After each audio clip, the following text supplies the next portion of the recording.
I love these. Carla did Thank you. these. And I just, oh, messages, you know. Yeah. And You I know- wrote that on the back, backwards, so. Oh, that's cool. So did you do it by writing on the front first? No, I just did my best from the back. You did a great job. Thank you. She did a great job. I don't know if you guys can see that. Oh, or and not. I have the book out, so I wanted to just show it real quick. Yeah, let's. This is the book that we did redo a story time, and there is a video on the PCL's YouTube channel of me reading the story and doing an activity, showing you how to cut and color the plastic bottles. But it's called Dream Something Big, the story of the Watchtowers, and it's by Diana Hutz Aston, and the illustrations are all collages by Susan L. Roth. I like that. And I love how, like, the artwork itself, the towers are mosaics, and then the collages are like a two-dimensional version of a three-dimensional I like technique. that, and they use fabric in them too. So, oh, here you can see some of the materials it used. And in the end pages, we have actual photographs of the towers. So I love these things Carla colored. I'd like to point out too to everybody who brought some of these home, remember you gotta color the back, not the front. This is all counterintuitive. Color the back, not the front. That's why we put these thingies over here so you couldn't color over them even if you wanted to. Because I was gonna tell you, Carla, when you are building stuff like this, we have to actually build from the top because everything that is underneath is going to be hanging from that. I see. So we have to do whatever is going to hang from this first tier here first. You're going to use, we made templates. Yes, and you can see which ones we've done and which ones we haven't, because they have a line of marker around them. Oh, from tracing. From tracing. Oh, that's a good way to identify. So it was easy for me to tell that we have not done these four. Oh, okay. And now it doesn't. We want them to curve outward. Yes. Yeah. That's what I was just about to say. Yeah, because you know what? Just when I held this up, the fact that this was like, see, this part is slightly more concave, so look at how nice. Oh, this is going to be so freaking cool. Oh, we can do anything. We have lots of material to work with. You know what? There's no rule book we have to follow because nobody's done this before. We're inventing it. And Yes. you mentioned, oh, let me get, here's the masking table. So we mentioned in our last video that things that look perfect on paper are not going to be perfect in real life, and we'll always have to fix it as we go along. And adjust. It's true. And that, of course, is a good lesson to learn in real life as well, as we have all figured out from the COVID thing. Exactly. You gotta be able to make decisions on the fly. Roll with the punches. So you're working on 3U right now.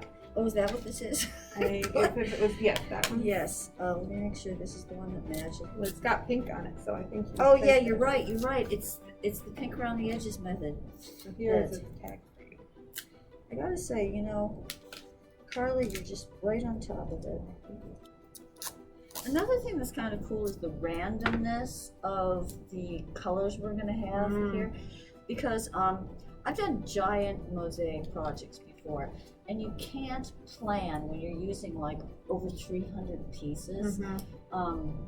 So you are kind of surprised by what you end up with, no matter how much you plan, Right. because you don't know what other people are going to do. Give back to you. It's exciting. Yes, that is the exciting part of it. I was thinking as I was coloring these samples that because I wanted to have something to show the kids when they come in. This is what I mean by coloring. This is how well the color will show through. But I kept thinking, wow, the kids when they color this, they're going to be so much more creative than I am. They're going to come up with such awesome ideas that I would never think of.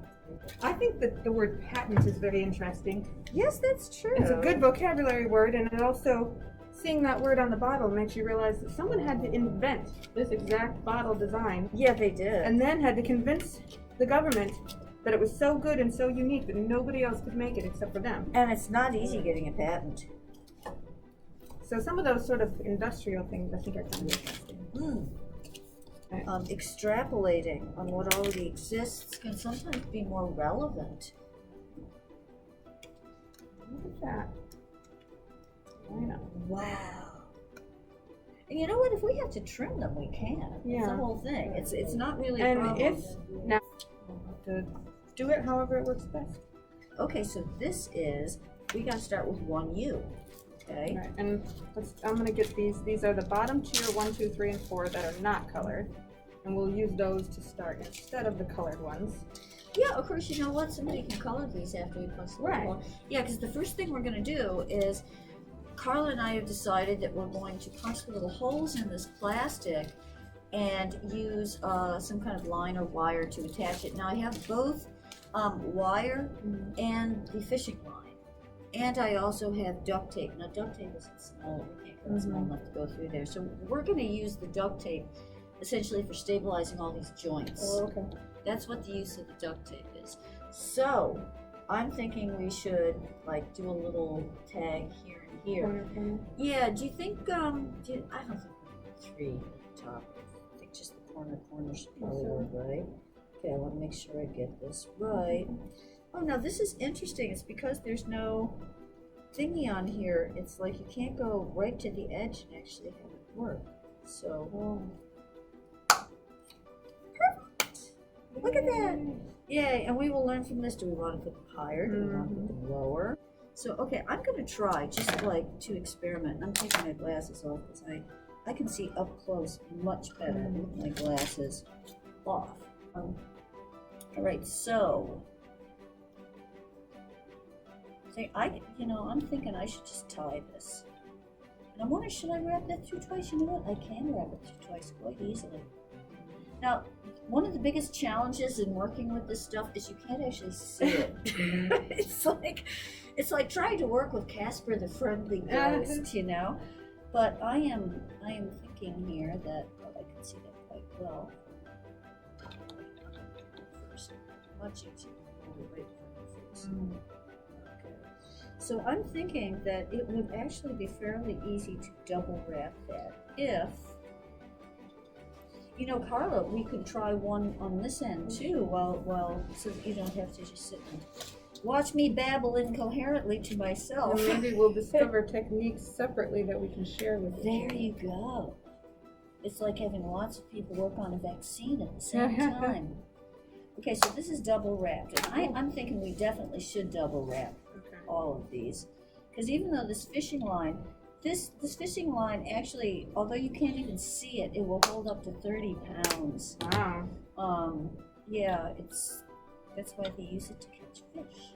I'm gonna try attaching the top and the bottom piece, the upper and the lower together before attaching it to here. Actually, I have to tell you right now, I know for a fact it's a bad idea. Really? Yes, do you know why? Why? It's because we cut these to fit exactly, right? Now, it's probably going to overlap a lot down here. So before we just go and attach them together, we might want to understand how much we have to overlap them. Oh. See what I mean? I see. So that's why we have to get the... so you would do like the bottom from the bottom and the top from the top and see... Yeah, what I would do is I would hang the top ones first and then hang the bottom ones from the bottom of the top. And see if it matches before you punch the hole, see if it matches the bottom. And you might realize, ooh, I've got to overlap this 1/4 of an inch or it's going to hang over the bottom. I see. See what I mean? Let's see. I'm going to need the fishing line. Yes, you are. I challenge you to actually see that stuff. Oh, it is very thin. It is. And I would tie many knots if I were you once you tie this. And leave yourself running room right here too. Okay. Because we can trim these later if we need to. You can't even see this, so it doesn't really matter.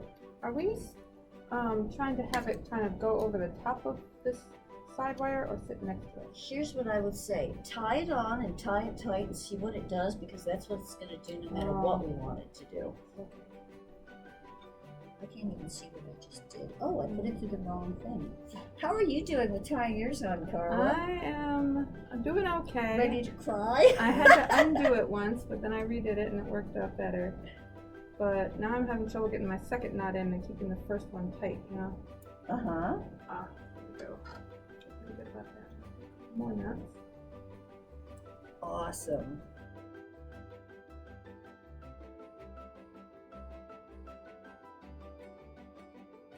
Describing other people's art is one of the things I do for a living. I write art reviews and gallery reviews for different magazines. It's like a lot of librarians write book reviews for magazines. Oh, yeah. So we are so familiar with books that we know lots of ways to describe them to other people. Yes, and yeah, and that's why specialists are like very important. Of course, people who don't know what they're doing are very important too, because there are certain things that experts feel are impossible because they know it's impossible according to traditional means. Right. It's not possible. And people who don't know what they're doing go, oh, I see this thing that needs to be done. How can I do it? Yeah. Oh, I'll try this. And they don't know they can't do it, so they do it anyway. I've kind of made a career out of stuff like that. Not knowing the limitations. Oh, yeah. How are you coming along with the lower piece? Well, the lower piece, I have, you know what? You know why I haven't done the lower piece yet? Because I realized we actually have to make sure these upper pieces, I have a feeling these are going to overlap too. Do you see that? There's, because when we did this, we were either slightly in or slightly over. We had to go over this line. We couldn't, I didn't draw inside. So we're going to be a micrometer off. Now, before we start attaching the bottom, it's important to match the top. This is a principle of sculpture when you're building things that are going up. You have to make sure that the things you are hanging other things from fit before you start fitting the other things. Right. If that makes any sense on any level. Yeah, so we have to fit these first.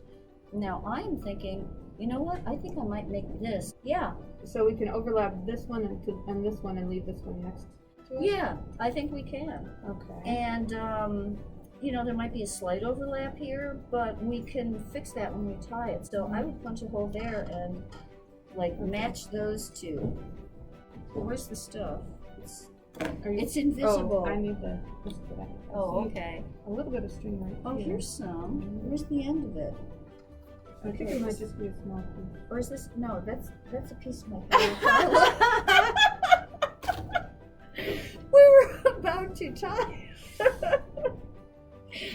See, this is how fine the stuff we're working with is. It's the same thickness as a piece of hair, and it's invisible. So imagine how much fun we're having. As a matter of fact, oh, here it is. Here's the whole horrible reel of it.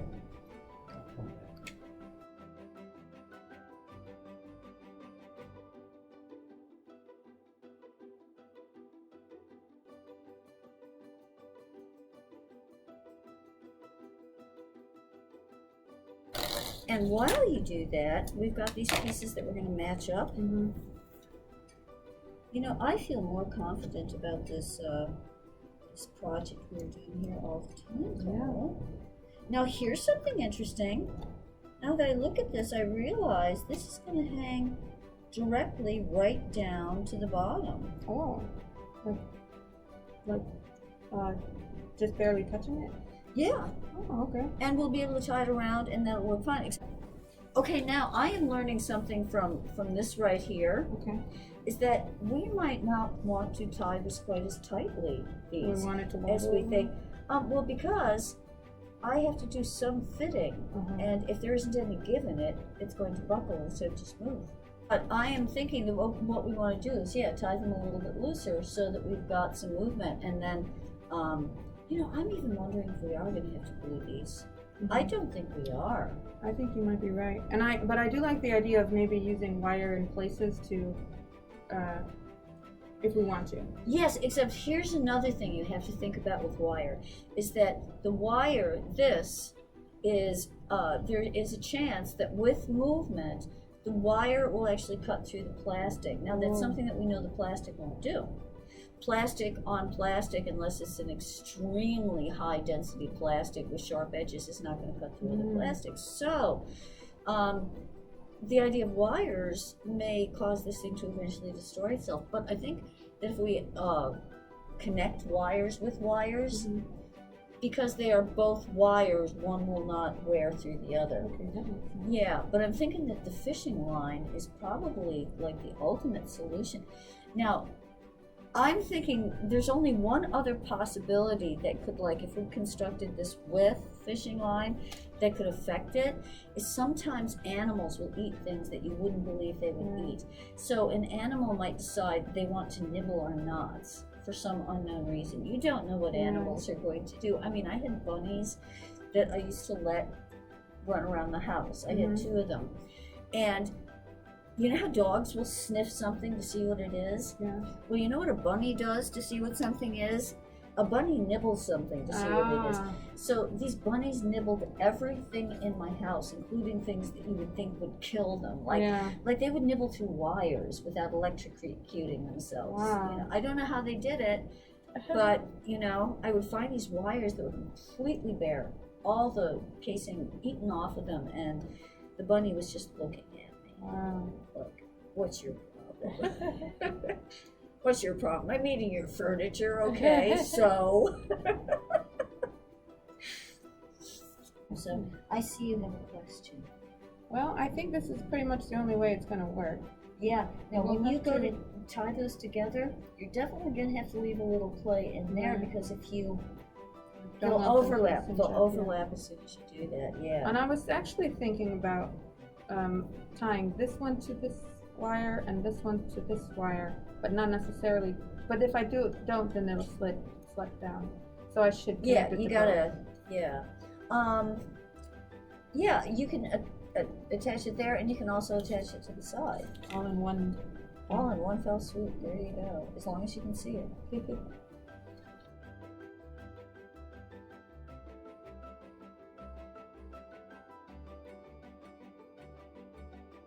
I did what I said I wasn't going to do, and I made it tighter than I wanted. Oh it to. dear. You want to know something? It just occurred to me how we could avoid that problem. If we took a piece of tape, right, and I'm just going to tear this off, and we taped these 2 together before we started tying them. And I think it would be a good idea to have one piece in the front, one piece in the back. That way it's stable when we tie it and it's not going to move. That's a good idea. Yeah. We were just talking about this. It might have been before we started recording about using a structure to build something, but then the structure no longer is necessary once you build it. Right. So like this tape will hold it in place while we build it, and then we'll take the tape Then off. we'll take it off. Yes, it was just a support item. Like a buttress. Like Although a buttress. buttresses usually stick around. Yes, they do. They remain attached to the building generally. It's more like a it's more like stitches. Whoa, like a oh, what do you call them? Basting stitch. Basting stitch. That's right. Just to keep something in place. Yep, and then you can undo it later. Yes, so we're basting with tape. Not basting like you do a turkey. Yeah, that That's occurred different. to me the second I said that. We're basting the.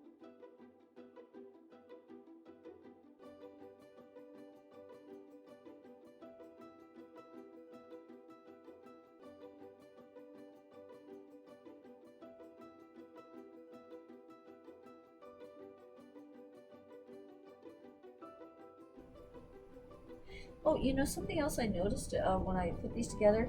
See how these pieces kind of go like this? Mm-hmm. What I would probably do is recut that a little Just snip it before. across the top. Yeah, which is something that probably in the future I will do.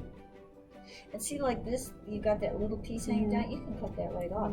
That's another reason that you want to start at the top and go towards the bottom, because you can easily trim these if you need to. You know, so I think I probably would trim that. Just, you know, I draw it on there first, following the line of the wire there, and then I cut it. In fact, I think I might do that, just because these are our experimental pieces anyway. So it's right about there to there. And this one hangs over quite a bit. So that one could get trimmed off. Yeah, that could be trimmed. Now, what about, is there a case where we might want to let this one overlap, even though the one next to it does not overlap? Like, it might fit together? Yeah, I think that it's okay to have occasional overlap. Let's see what that looks like. We're going to have variances in every single thing. And I have a feeling that as long as these pieces, you know, aren't flapping in the wind or whatever, slight irregularities, let's keep in mind, irregularities are us in nature. You will never find a straight line in nature. You will never find anything that isn't affected over time by the weather and the elements and the shifting gravity of the earth. So let's not worry about being perfect.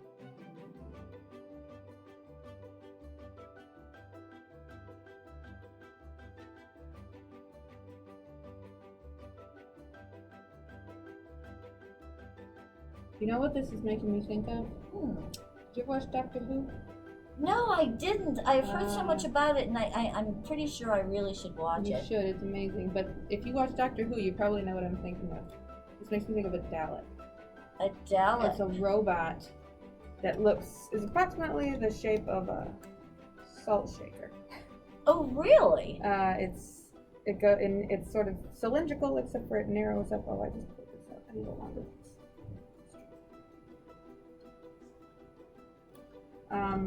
Yeah, they come up and then they have a head that swivels, and out of the head comes a little arm that has an eye, and an arm that has like a zapper thing, and sometimes there's like a claw thing. Sounds and they terrifying.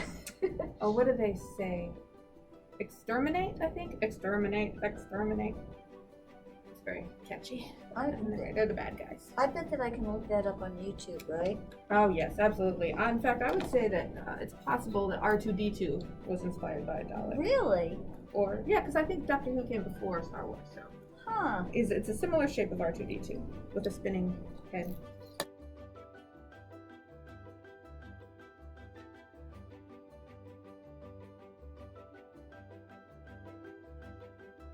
Imagine if art was something that well, in some cases it is. You have the end goal of making it reproducible. With jewelry and clothing and things like that. But for the most part, sculpture like this, there's no reason to do it a second time exactly the same way. Actually, what you have done is kind of pointed out the difference between what would be called commercial art or illustration and fine art. I see. And I think that we actually communicate with each other in ways that we don't understand, far more than we do in ways that we think we're in control of. Yeah. So imagine when these are. I can see this.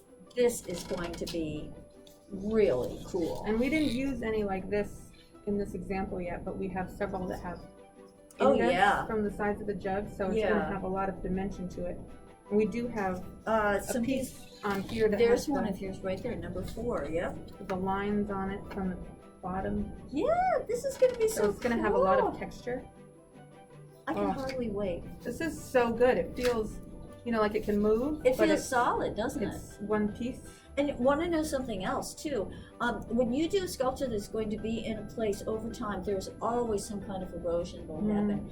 Because of the way we constructed this, let's say one of these ties breaks or comes loose, that can easily be fixed without taking the sculpture apart or doing anything else. So we can do repairs over time so that if anything happens, it can still remain intact. I'm going to take a picture of this with my phone when we're done. That's a great idea. So we can use it for reference. This is like our Frankenstein model. Yeah. Yeah. Wow. The Frankenstein tree. It's great. I love it. Wow, we got a lot done today. Yes, we did. Very far. Now we just need all the pieces colored and turned in, and we can continue to build it. So turn them in, people, because we're excited waiting for you. Come by the library and pick up a little packet with permanent markers and pieces of plastic to color. Take it home, color it however you want to, bring it back, drop it off, and we will build the tree. We will build the tree, become part of history. Yeah. Ooh, another exciting thought just occurred to me. I write for Motif magazine, which features a lot of art in Providence. I'll bet you anything I can get this. Oh, wouldn't that be cool to be in a magazine? Yes, I'll bet you anything we could do a piece on this. Yeah, because this is inspiring. Necessity is the mother of invention. Yes, so keep that in mind. Necessity is the mother of invention. Keep reinventing as you go along, and there are no mistakes. There is just learning and constantly growing. So should we say our goodbye? Say goodbye. Bye. We'll see you next time. See you next time.